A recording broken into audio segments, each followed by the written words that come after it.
찬양하라 내 영혼아, 찬양하라 내 영혼아, 온 마음과 정성 다하여 주 찬양하라.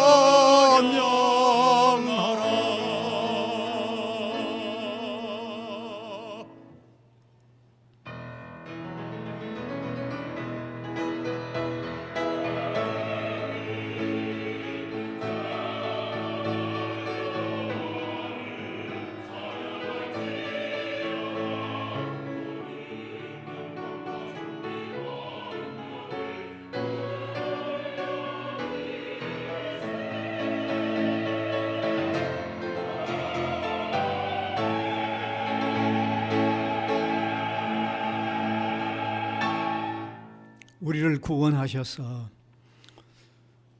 산성과 방패와 반석이 되어 주심을 무한히 감사를 드립니다. 세상은 너무 험난하고 너무 요란하고 삶이 힘겹습니다. 그런데 주님은 우리의 선한 목자가 되어 주셔서 위로하시고 힘주시고 우리를 보호하여 주시는 것을 감사를 드립니다. 이 시간도 하나님의 은혜를 깨닫고 정말 우리 깊은 마음에서 감사와 영광을 올려드리는 귀한 예배를 드리도록 도와주시옵소서. 예수 그리스도의 이름으로 기원하옵나이다. 아멘.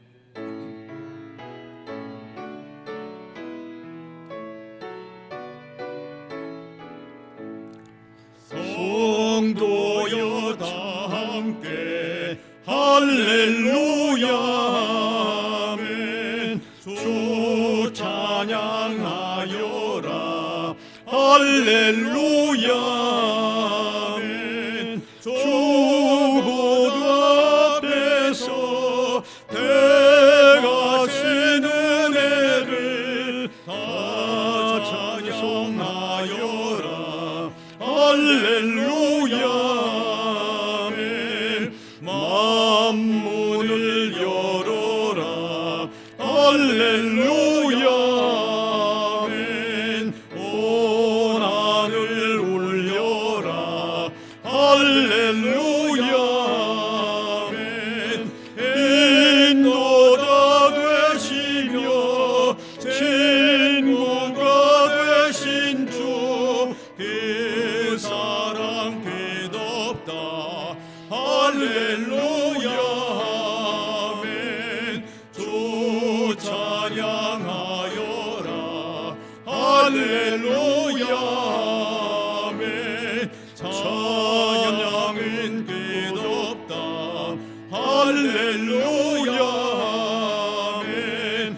거룩한 집에서 주인 총계리며 늘 찬송 부르자 할렐루야 아멘. 전능하사 천지를 만드신 하나님 아버지를 내가 믿사오며 그 외아들 우리 주 예수 그리스도를 믿사오니 이는 성령으로 잉태하사 동정녀 마리아에게 나시고 본디오 빌라도에게 고난을 받으사 십자가에 못 박혀 죽으시고 장사한 지 사흘 만에 죽은 자 가운데서 다시 살아나시며 하늘에 오르사 전능하신 하나님 우편에 앉아 계시다가 저리로서 산 자와 죽은 자를 심판하러 오시리라. 성령을 믿사오며 거룩한 공회와 성도가 서로 교통하는 것과 죄를 사하여 주시는 것과 몸이 다시 사는 것과 영원히 사는 것을 믿사옵나이다. 아멘.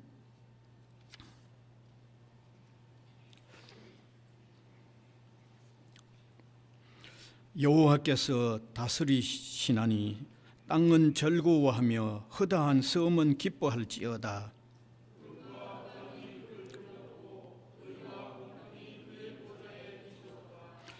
불이 그의 앞에서 나와 사방의 대적들을 불사르시는도다.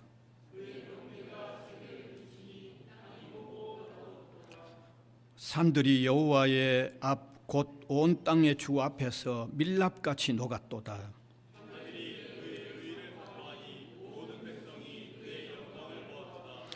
조각한 신상을 섬기며 허무한 것으로 자랑하는 자는 다 수치를 당할 것이라. 너희 신들아 여호와께 경배할지어다.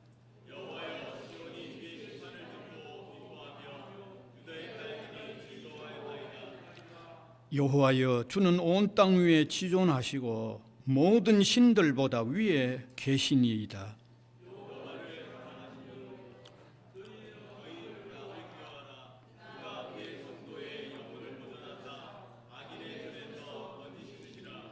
의인을 위하여 빛을 뿌리고 마음이 정직한 자를 위하여 기쁨을 뿌리시는도다.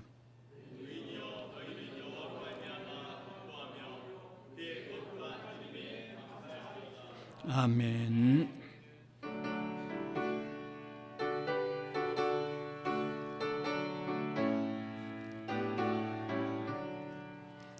크신 하나님의 사랑 말로 다 형용 못하네. 저 높고 높은 별을 넘어 이 낮고 낮은 땅 위에 죄범한 영혼 구하려 그 아들 보내사 범옥제물 삼으시고 죄 용서하셨네. 하나님 크신 사랑은 청량다 못하네. 영원히 변치 않는 사랑 성도여 찬양하세.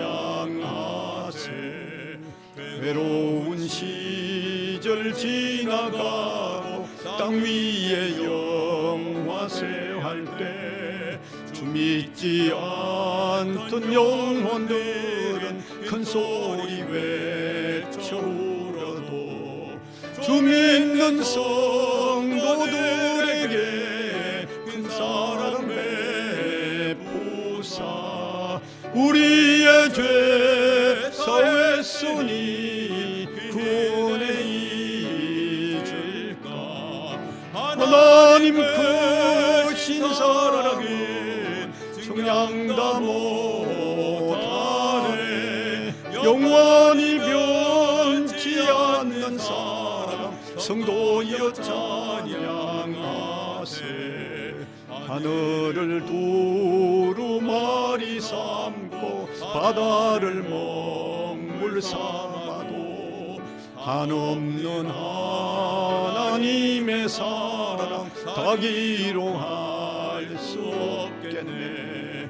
하나님의 크신 사랑 어찌 다 쓸까. 주 하늘 높이 쌓아도 채우지 못하리. 하나님 크신 사랑은 청량다 못하네. 영원히 변치 않는 사랑 성도여 찬양하세.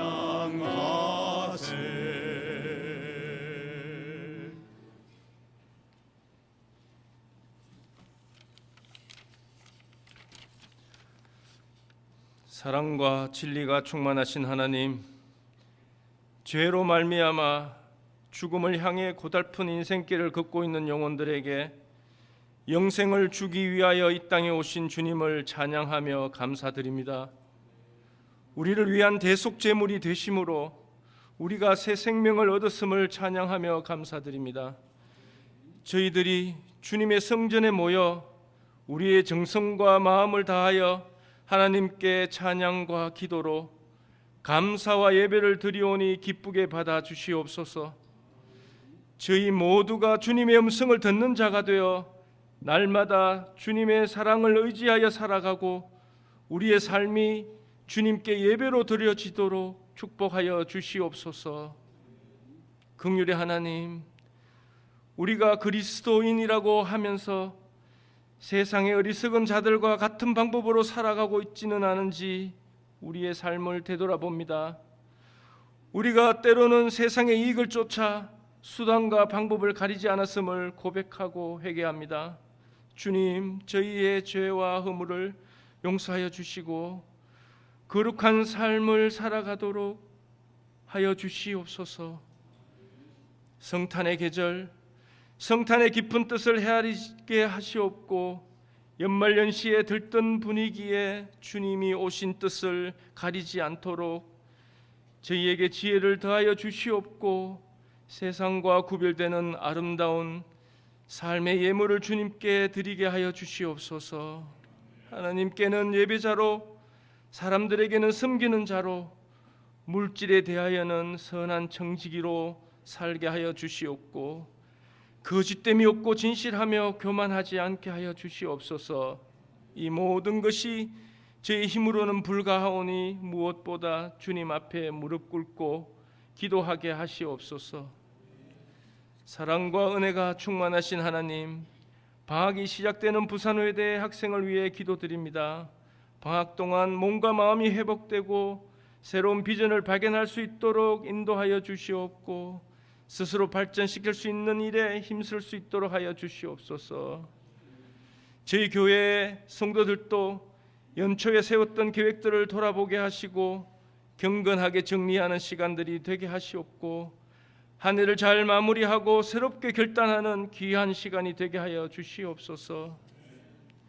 절망이 가득한 세상 속에 소망의 빛을 오신 주님, 혼란스러운 대한민국 정치 상황을 주님께서 정의와 공의로 다스려 주시옵고 정치인들에게 정직하고 깨끗한 양심과 지혜와 하나님의 분별력을 허락하여 주셔서 혼란 가운데서도 주님의 뜻이 이루어지며 모든 것이 합력하여 선을 이루게 하시옵소서. 이 시간 주님의 말씀을 전하기 위해 단위에 세우신 목사님을 기억하시고 선포하시는 말씀마다 권세를 다하여 주셔서 이 자리에 참석한 모든 성도들이 성령의 뜨거움을 경험하게 하시고 새 힘을 얻어 승리의 삶을 살아가도록 다짐하는 복된 시간이 되게 하여 주시옵소서. 그리고 예배를 위하여 돕는 많은 손길들이 사오니 하나님이 무한하신 은혜로 그 손길들을 위해 축복하여 주시옵소서. 우리를 위하여 십자가에 죽으시고 부활하셔서 영원히 우리와 함께 계시는 우리 주 예수 그리스도 이름 받들어 간절히 기도드리옵나이다. 아멘.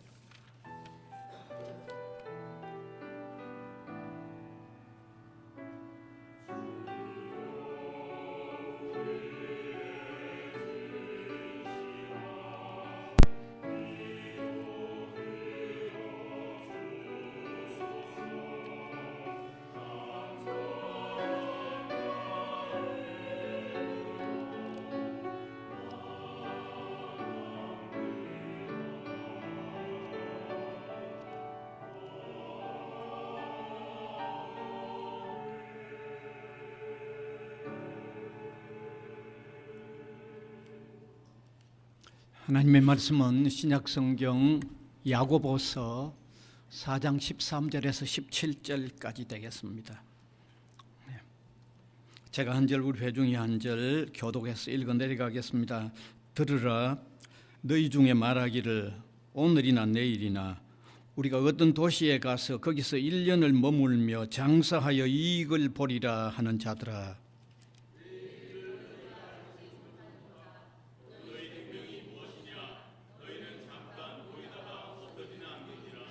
너희가 도리어 말하기를 주의 뜻이면 우리가 살기도 하고 이것이나 저것을 하리라 할 것이거늘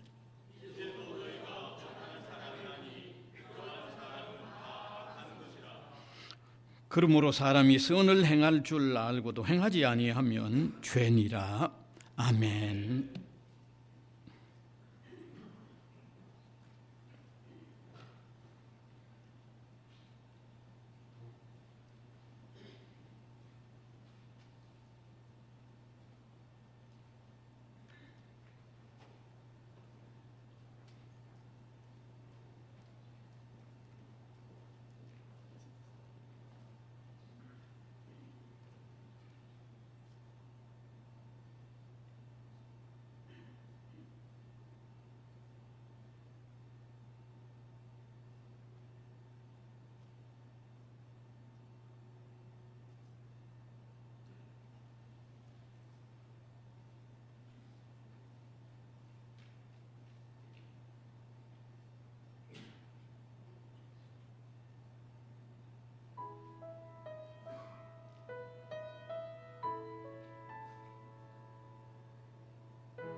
아멘.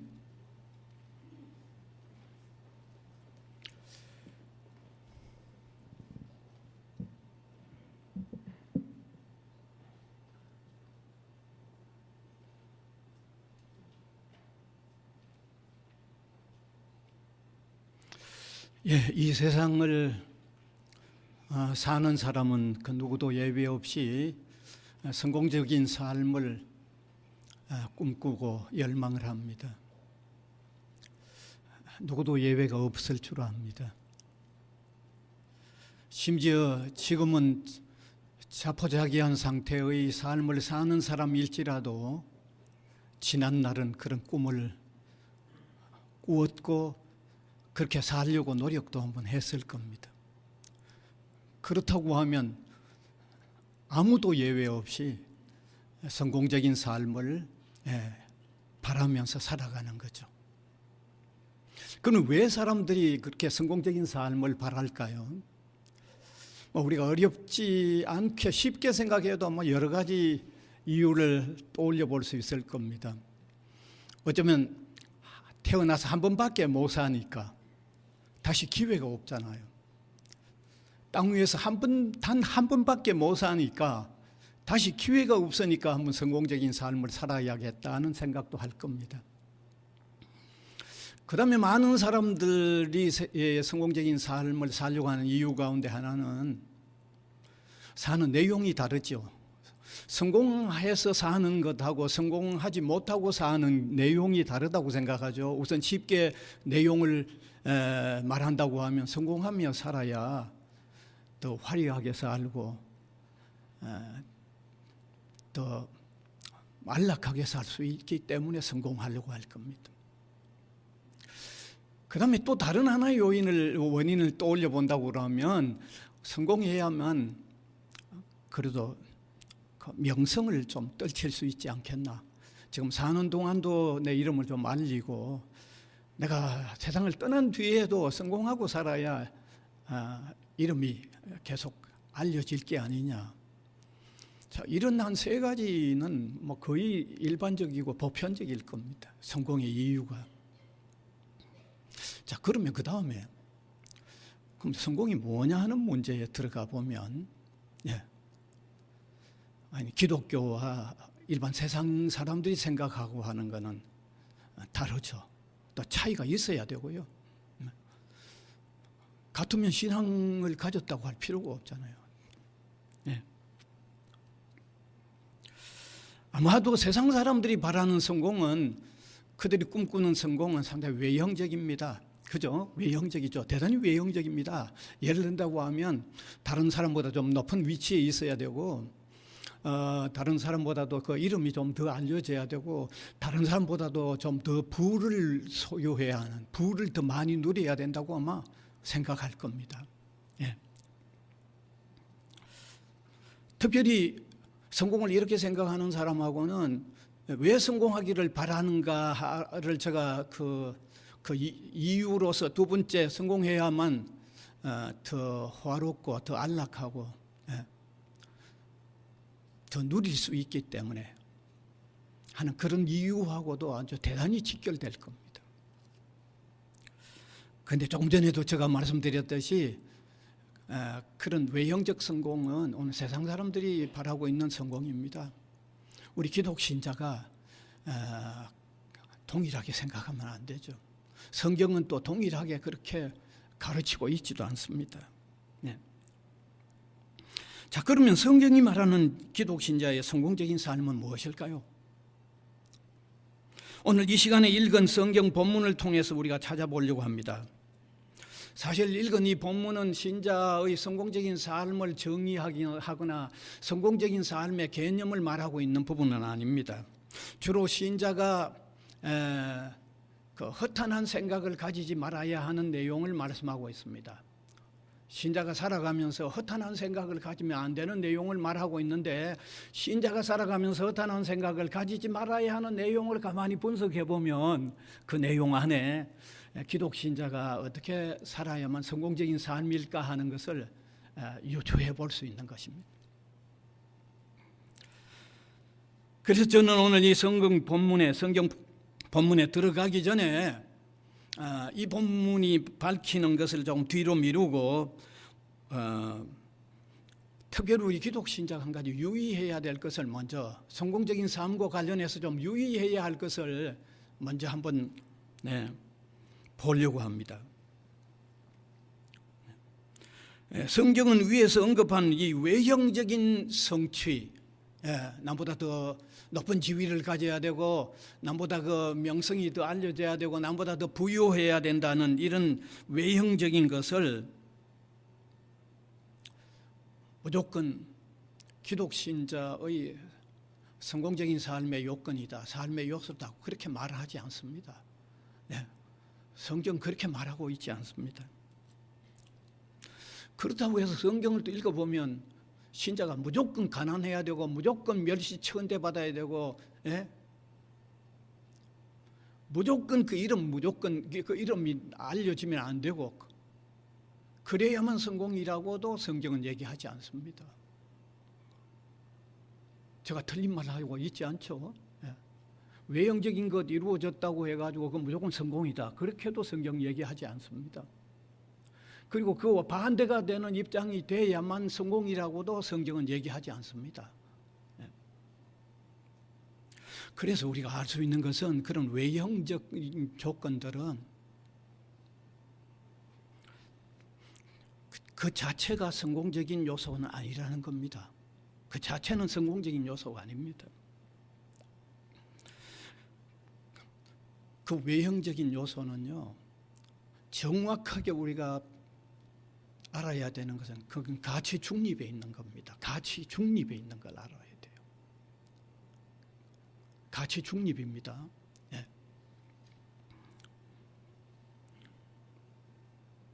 이게 가치 중립이기 때문에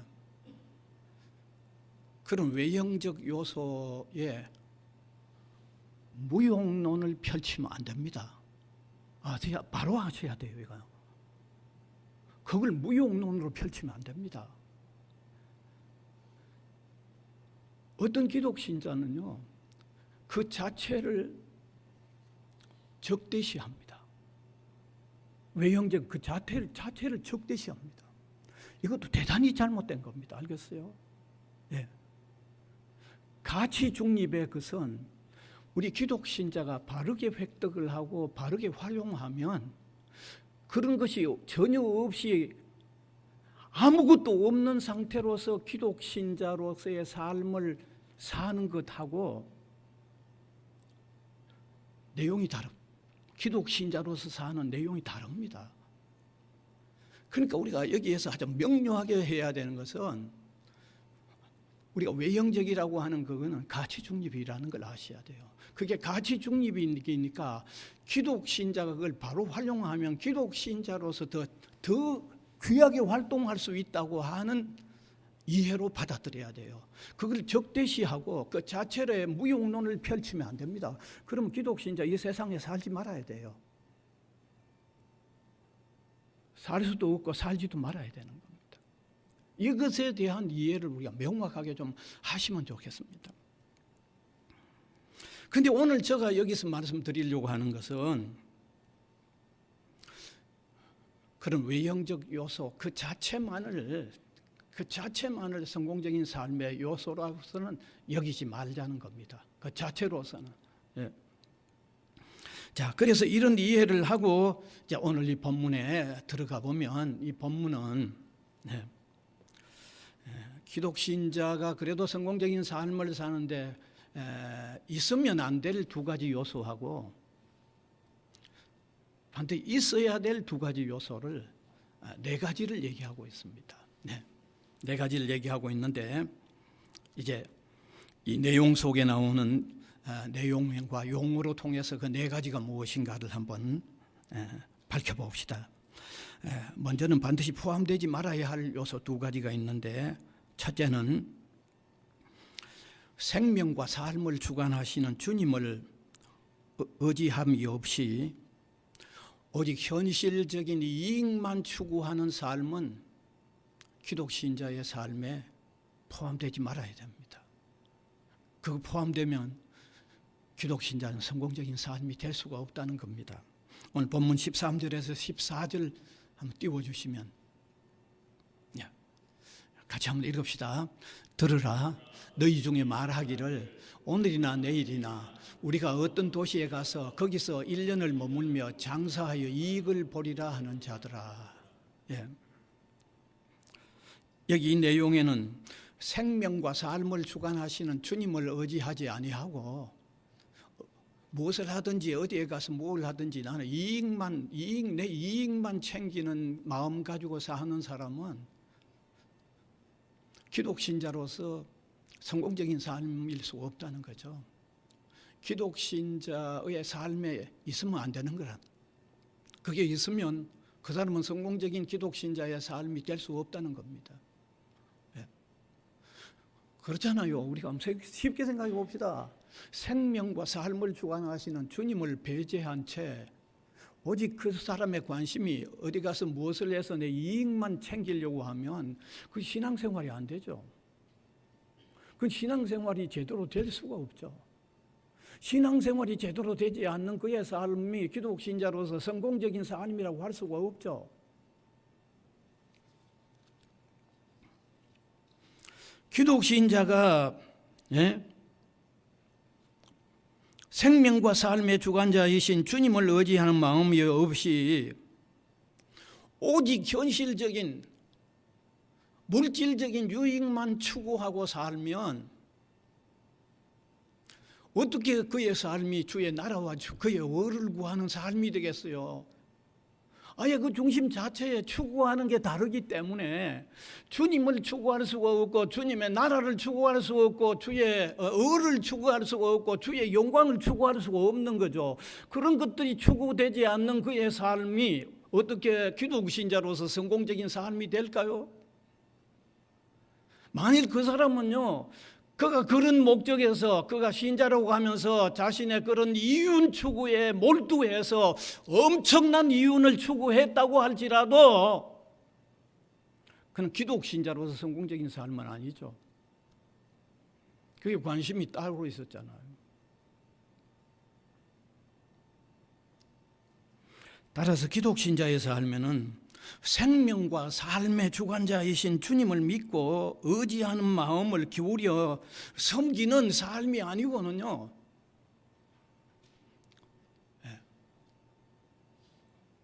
성공적인 삶이라고 할 수가 없습니다. 이윤 추구만을 생각하는 삶은요, 기독신자로서 성공적인 삶일 수가 없습니다. 여러분, 이것도 우리가 깊이 생각해 나가면 또 이런 것도 있어요. 이윤 추구하지 말라는 거 아닙니다. 알겠어요? 이윤을 가치 중립으로 놓아야 된다는 말을 또 적용시키고 싶어요. 그것을 주님의 영광을 위하여 추구하고 주님의 나라를 위하여 추구하는 것은 또 다르죠. 그런데 여기서 얘기하는 것은 생명과 삶을 주관하시는 주관자를 배제하면서 이윤 추구만 몰두하는 삶은요, 이윤 추구를 했다고 할지라도 엄청난 이유를 거두었다고 할지라도 그는 기독신자로서 성공적인 삶이라고 할 수 없다는 것을 얘기하는 거죠. 그러니까 우리가 알아야 되는 것은요, 기독신자의 마음에 생명과 삶을 주관하는 주님을 마음의 중심에서 배제해버리는 이윤 추구의 삶은 기독신자로서 성공적인 삶이 될 수 없다는 것을 오늘 분명히 깨달았으면 좋겠습니다. 그건 그렇게 어려운 일은 아니죠. 그 다음에 둘째, 기독신자의 삶에 있으면 성공적인 삶이라고 할 수 없는 것은요, 허탄한 자랑을 추구하는 삶이 기독신자의 삶에 포함되지 말아야 합니다. 오늘 본문 16절입니다. 같이 읽읍시다. 이제도 너희가 허탄한 자랑을 하나 그러한 자랑은 다 악한 것이라. 신자가 허탄한 자랑으로 이루어지는 삶을 살아서는 안 된다는 겁니다. 그건 신자의 삶에 있으면 안 된다는 겁니다. 그러면 여기 허탄한 자랑이 무엇일까요? 어떤 헛된 자랑들을 얘기하죠. 복잡하지 않죠. 좀 더 구체적으로 설명한다고 하면 사람이 자신의 수완이나 자신의 재능이나 자신의 건강, 자기에게 있는 소유를 믿고 날뛰며 자랑하는 것을 얘기하는 거죠. 그게 다 허탄한 자랑들입니다, 여러분. 성경은 우리 신자로 하여금 주님을 자랑하도록 얘기했지, 자기의 재능이나 자기의 수완이나 자기의 건강이나 자기의 지능이나 자기의 어떤 것을 자랑하지 말라고 성경은 말하고 있습니다, 여러분. 그것 자랑은 다 헛된 자랑입니다. 허탄한 자랑입니다. 허탄한 자랑입니다.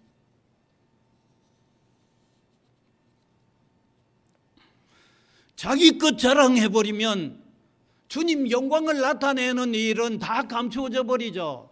완전히 감추어 버리죠. 여러분, 내 것 다 자랑해버리면, 하나님 앞에서 별 것도 아닌 거 이거 자랑해버리면 주님께 영광 돌리는 일이 완전히 다 가려져 버리죠. 그런 삶이 어떻게 신자로서 성공적인 삶일까요?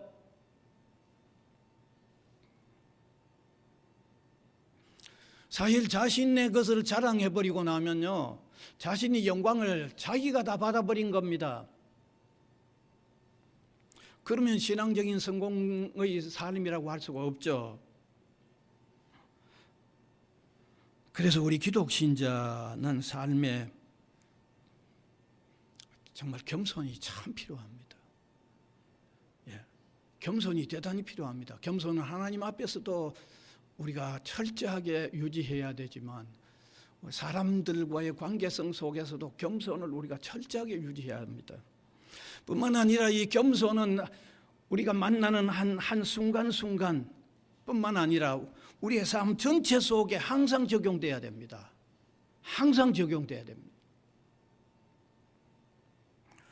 그런데 신자가 헛된 교만으로 얼룩진 삶을 산다고 그러면 신앙적인 성공의 삶이라고 할 수가 없는 거죠. 그래서 우리가 살아가면서 헛된 자랑, 허탄한 자랑을 안 해야 되는데, 여러 가지로 좀 더 자세히 설명할 수 있는 내용들이 있겠지만, 가장 쉽게 하나만 적용시켜서 우리가 살아도 크게 도움이 되는데, 겸손하게 살아야 돼요. 겸손하게 살아야 돼요. 교만하지 말아야 돼요. 그래서 두 가지, 기독 신자의 삶에, 성공적인 삶에 포함되지 말아야 할 두 가지, 생명과 삶을 주관하시는 주님을 배제하고 그저 이익 추구만 하는 그런 사고방식의 삶은 있으면 안 돼요. 허탄한 것 자랑하는 교만에 빠진 삶을 살아서도 성공적인 기독 신자의 삶이 될 수 없다는 겁니다. 자, 그러면 반드시 있어야 되는 두 가지가 무언가? 첫째는 주님의 뜻을 추구하는 삶입니다. 오늘 본문 15절입니다. 같이 읽읍시다. 시작. 너희가 도리어 말하기를 주의 뜻이면 우리가 살기도 하고 이것이나 저것을 하리라 할 것이거늘. 너희가 도리어 말하기를 주의 뜻이면 우리가 살기도 하고 이것이나 저것을 하리라 할 것이거늘. 여러분, 기독 신자의 삶에는요, 주의 뜻을 찾으며 주의 뜻을 이루어가는 삶이 기독 신자로서 성공적인 삶을 사는 핵심입니다. 저게 핵심입니다. 어쩌면 가장 중요합니다. 주의 뜻대로 살지 못한 삶은 어떻게 살았든지, 얼마나 화려하게 살았든지, 주의 뜻을 외면하고 산 삶은 그건 기독 신자의 성공적인 삶이 아니죠. 비록 외적인 요소는 제대로 좀 못 누렸다고 하더라도 주님의 뜻을 따라 산 삶이라고 하면 그 삶은 기독 신자로서 성공입니다. 그건 틀림없습니다. 왜냐하면 주님의 뜻을 따라 사는 삶이 가장 기독 신자에게서 아주 핵심적인 요소이기 때문입니다. 여러분, 그러면 우리가 주님의 뜻을 어떻게 분별할까 하는 문제가 생기죠. 저는 주님의 뜻을 분별하는 데 있어서 아주 두 가지를 말씀드리고 싶은데, 하나는 신자로서 보편적인 의미에서 주님의 뜻을 따르는 방법 하나 하고, 그 다음에 두 번째로 신자 개개인이 만나는 특수한 어떤 일들을 앞에 두었을 때 주님의 뜻을 분별하는 방법 두 가지를 좀 말씀드리고 싶은데, 먼저 기독 신자이면 누구라도 따라야 할 보편적인 주님의 뜻을 따르는 방법이 있습니다. 그것은 신자로서 반드시 해야 할 일들입니다. 신자로서 기도해야 하거나, 신자로서 예배를 드려야 되거나, 신자로서 선교적인 삶을 살아야 되거나, 신자로서 주님의 사랑을 펼쳐내는, 사랑을 실천하는 이와 같은 일들은 신자로서의 보편적인 일인데, 이러한 보편적인 일에 대해서는 주님의 뜻이 무엇일까 찾을 필요가 없습니다. 그건 그대로 따르면 됩니다. 그대로 해야 돼요. 그런 일을 두고 어떻게 주님의 뜻일까 아닐까는 아예 적용시키지 마세요. 적용시키지 마세요. 그건 보편적으로 그냥 따라하면 되는 거예요. 그냥 따라해야 돼요. 만일 이런 일들을 두고 이게 주님의 뜻일까 아닐까를 생각하는 사람은요, 아예 이걸 어떻게 하면 피해볼까 하는 것을 마음으로 찾고 있는 거예요. 그건 아예 적용시키면 안 돼요. 그거는요, 보편적으로 주님을 위해서 살아야 하는 보편적인 삶의 방식이에요. 그대로 따라야 돼요. 그대로 따릅시다. 대답 안 하시면 난 내려가랍니다, 여러분. 그럼 그냥 따라야 돼요.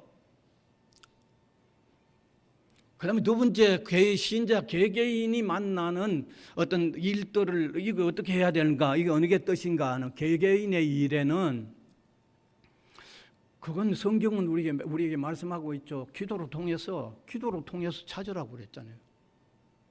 그 다음에 하나님 말씀으로 통해서,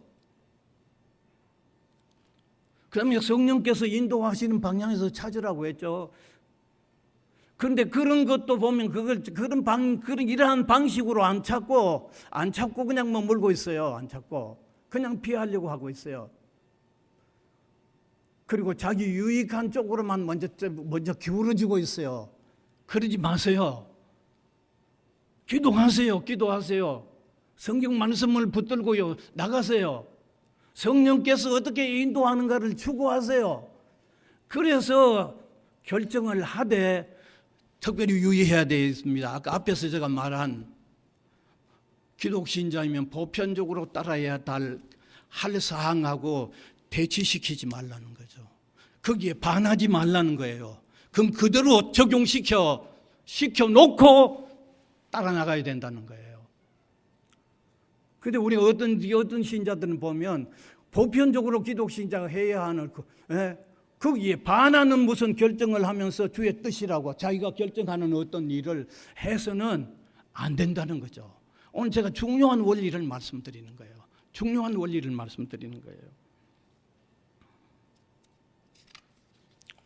자, 그래서 우리 신자가 먼저 첫째는 반드시 삶에 있어야 할 첫 번째 요소는 주님의 뜻을 추구하고 따라가는 삶입니다.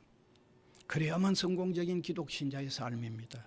그 다음에 두 번째 있어야 할 것은 선을 추구하는 삶이어야 합니다. 본문 17절입니다. 같이 읽읍시다. 시작.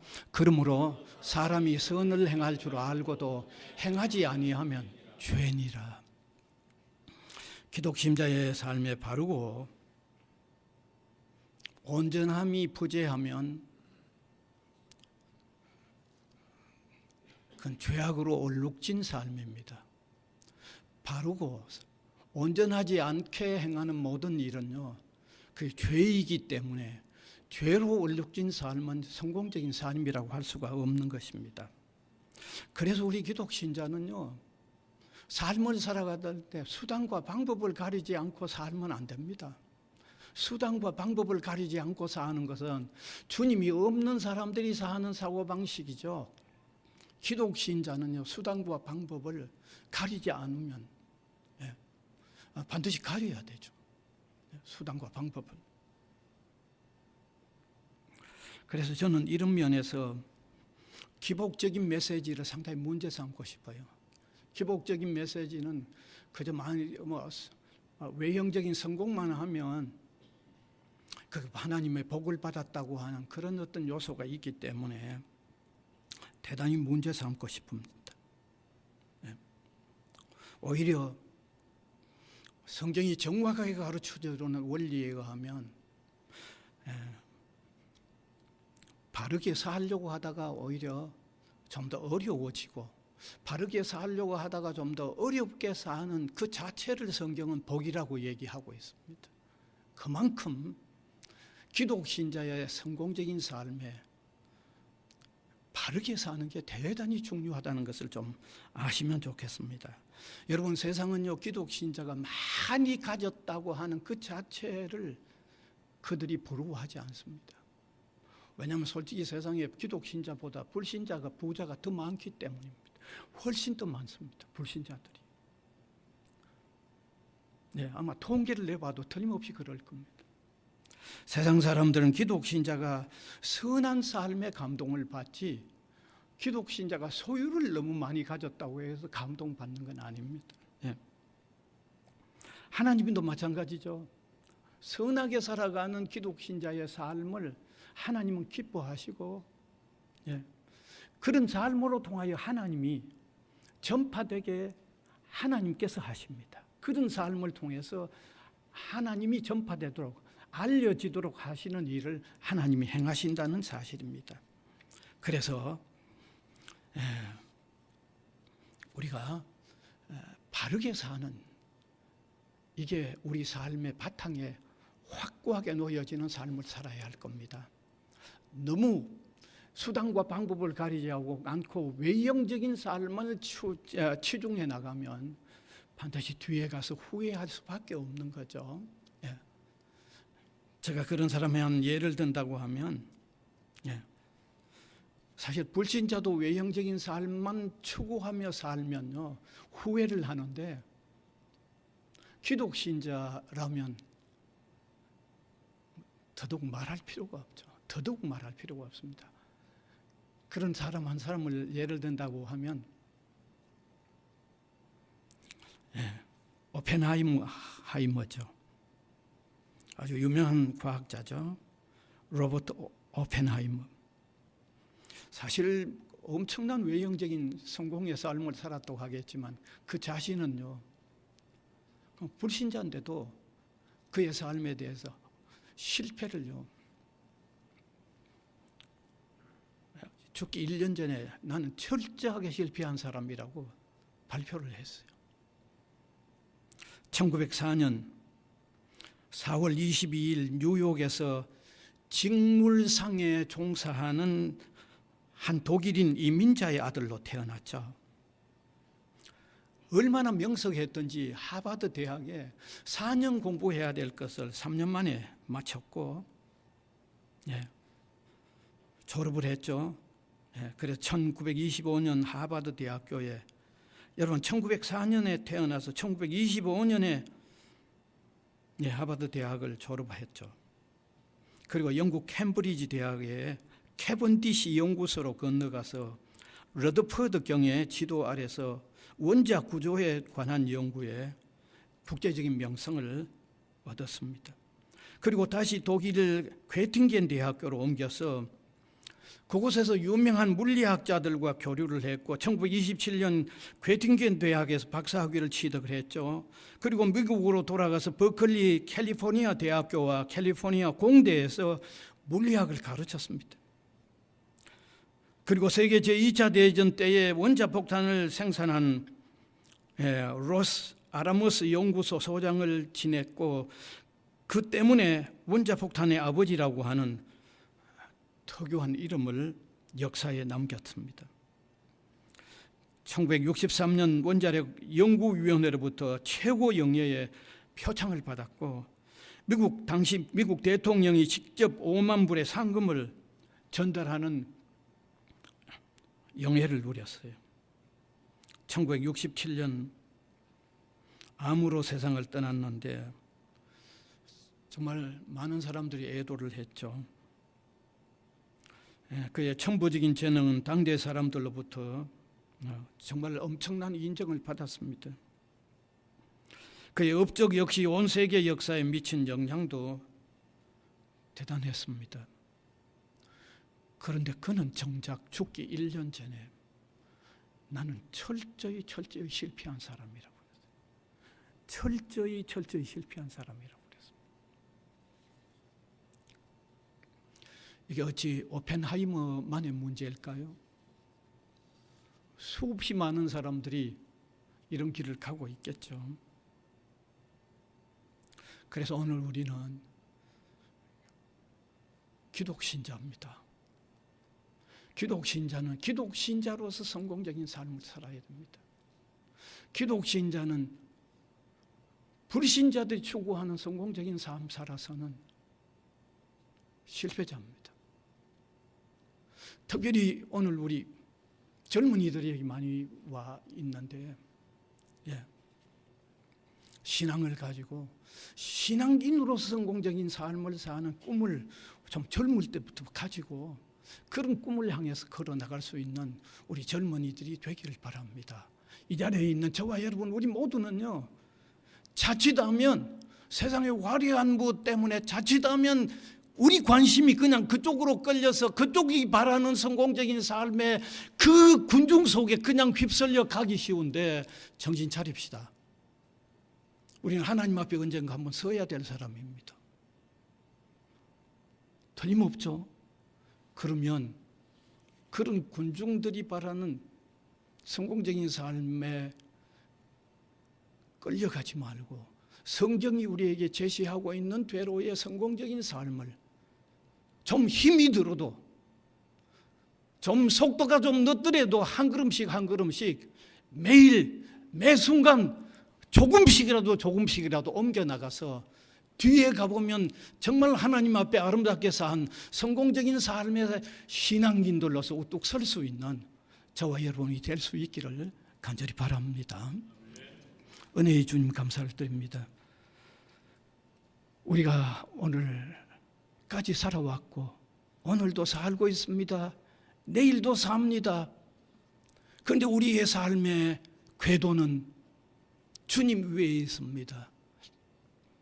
주님 위에 우리의 삶의 궤도가 놓여진 우리임을 깨달아서 주님이 바라시는 성공적인 삶을 향하여 오늘도 한순간도 내일도 주님이 명하시는 대로의 신앙인의 삶을 뚜벅뚜벅 걸어갈 수 있는 저희들이 되게 하여 주시기를 원하고 바랍니다. 언젠가 반드시 하나님 앞에 서게 되는, 주님 앞에 서게 되는 저희 자신임을 절대로 잊지 말고 주님이 명하시는 대로의 신앙인의 성공적인 삶의 걸음을 옮겨나가도록 우리를 도와주시옵소서. 예수 그리스도의 이름으로 기도하옵나이다. 아멘.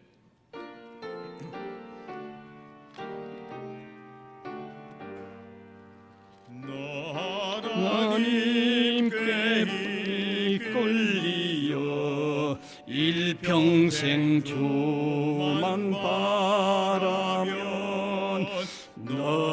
어려울 때 힘 주시고 언제나 지켜주시리.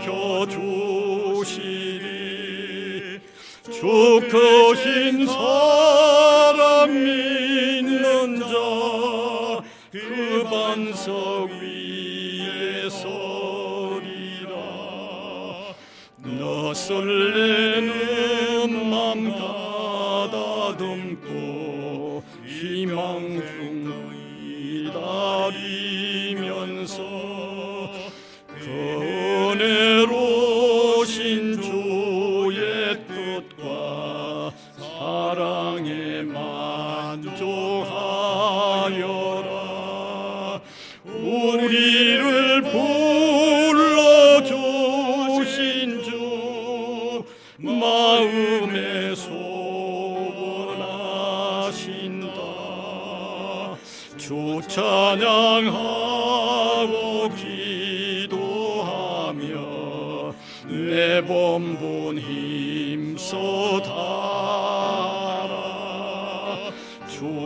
약속하신 모든 은혜 내게서 이루어지리라. 참되고 의지하는 자 주께서 기억하시리. 아멘.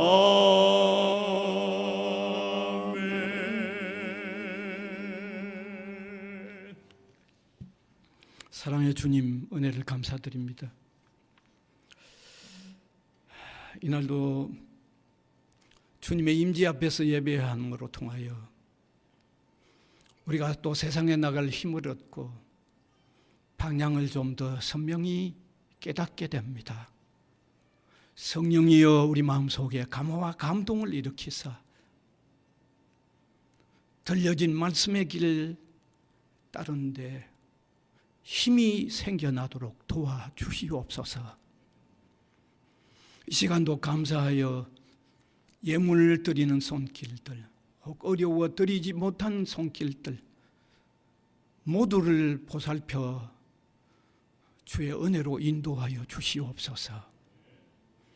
성도의 가정을 돌아보시고 성도의 가정에 자라는 자녀들을 이 혼란한 시대에 주님의 사람들로 자라나도록 더욱 이끌어 주시옵소서. 우리 학교위의 은혜와 긍휼을 도와서 또 방학을 맞았지만 해야 할 일들 차근차근 잘 준비하도록 인도하여 주옵소서. 감사를 드리옵고 우리 구주 예수 그리스도의 이름으로 기도하옵나이다. 아멘.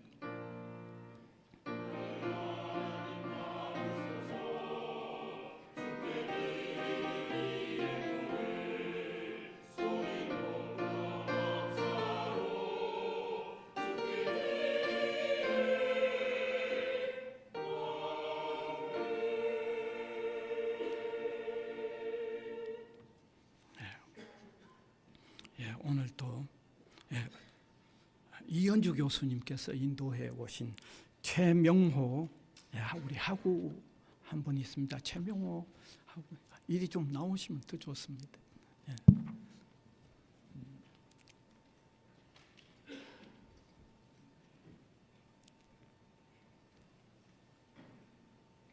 마이크도 좀 오늘 처음 나와본 소감이든지 앞으로 계속 나올는지 안 나올는지 그런 한번 말씀하고 싶은 대로 한번. 반갑습니다. 부산외국어대학교 말레이시아 인도네시아학과 최명호입니다. 오늘 처음 교회 왔는데 좀 일찍 나왔으면 어떨까 하는 생각이 들었고 다음에도 이제 다시 나올까 생각도 하고 있습니다. 계속 반갑습니다.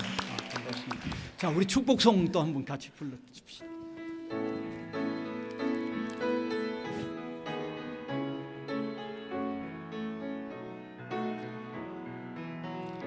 너는 시냇가에 심은 나무라.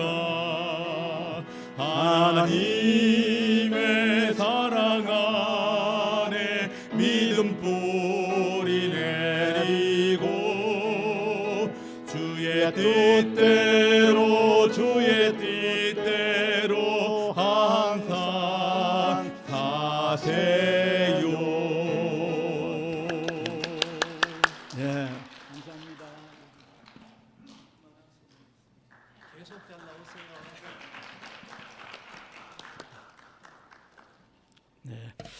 그러면 광고 시간입니다. 오후 1시에 선교회 원래회 모임이 있습니다.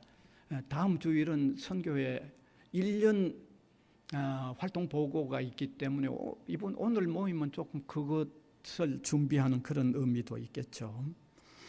그 다음에 소그룹 성경 공부는 신년에 다시 공지할 때까지 쉬겠습니다. 그 다음에 수요 예배가 이번 수요일부터 시간이 변경됐습니다. 이제 방학에 들어가서 또 근무 시간이 좀 당겨지기 때문에 4시 30분 하던 수요 예배가 3시 30분으로 옮겨졌습니다. 시간 잘 엄수해 주시기 바랍니다. 점심은 식권 받으셔서 식당으로 가시면 되고, 혹시 체불 보강 때문에 오셨던 분은 그 받은 쪽지 적어서 철저하게 제출하고 가셔야 됩니다. 그래야만 출석이 보장됩니다. 예. 그 다음에 12월 행사 계획, 예.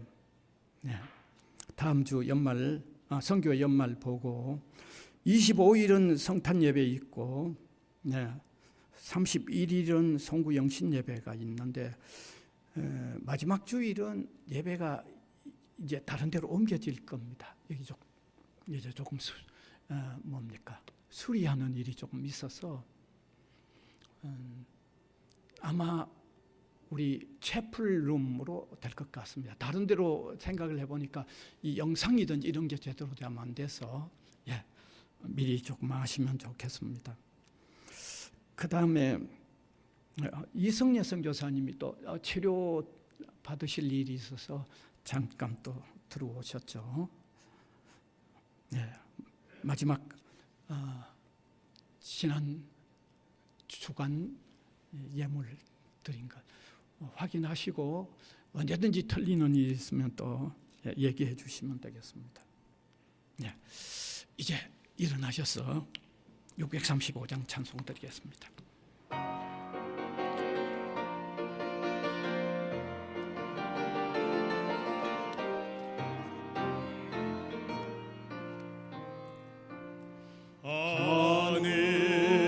하늘에 계신 아버지 이름 거룩하사 주님 나라 임하시고 뜻이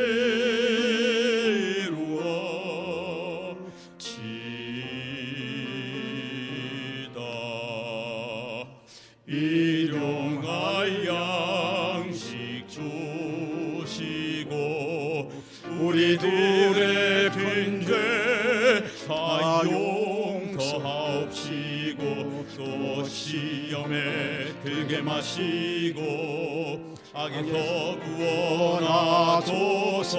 내게 주의 나라 주의 권세 주의 영광 영원히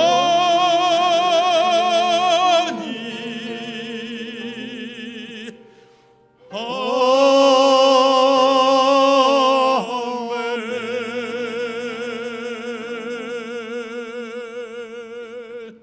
우리 구주 예수 그리스도의 은혜와 하나님 아버지의 무한하신 사랑하심과 성령님의 감화 감동 교통하심이 예배로 영광을 올려드리는 주님의 백성들 각 사람 위에와 복음을 위하여 세워진 이 기관 위에 항상 함께 있을지어다. 아멘.